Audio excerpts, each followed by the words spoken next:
De nombreux candidats au baccalauréat 2023 ont préféré zapper Internet et venir physiquement découvrir avec leur famille les résultats. À 14 heures, ils s'affichent enfin devant les centres d'examen. Andriana s'empresse d'annoncer sa mention bien en bac STMG à sa grand-mère.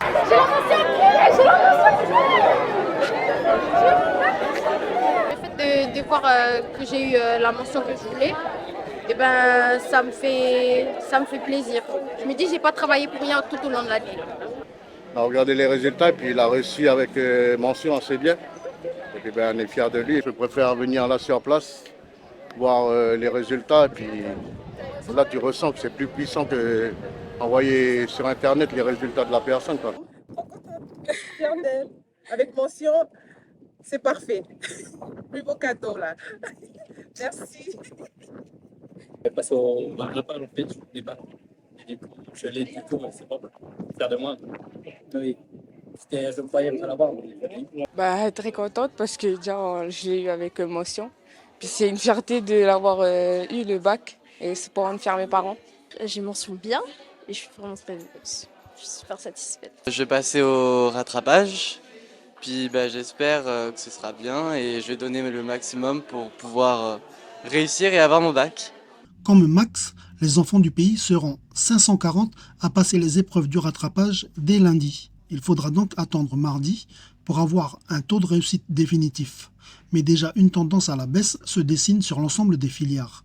68% de taux de réussite contre 70% l'an dernier.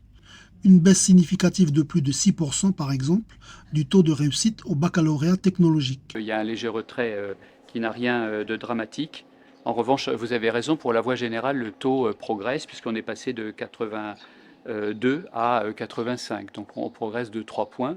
Pour le vice-rectorat, le meilleur taux de réussite de la voie générale et la hausse du nombre de mentions sur l'ensemble des filières sont des éléments pouvant indiquer que les craintes liées aux réformes du bac semblent dépassées.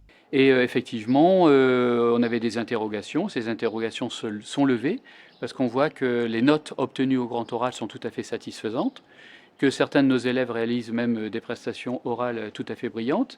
Donc quand on compare 2019 à 2023, on observe une progression, on a dit, des résultats de plus de points pour l'ensemble du baccalauréat, et notamment pour la voie générale. Mais une interrogation subsiste, celle des candidats éliminés.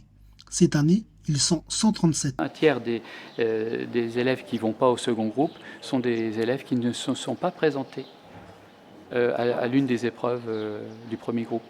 Et donc on se demande pourquoi des élèves qui préparent toute l'année le baccalauréat avec leurs équipes renoncent in extremis à se présenter à l'une des épreuves de leur baccalauréat. Les épreuves de rattrapage, c'est donc ce lundi pour l'ensemble des filières.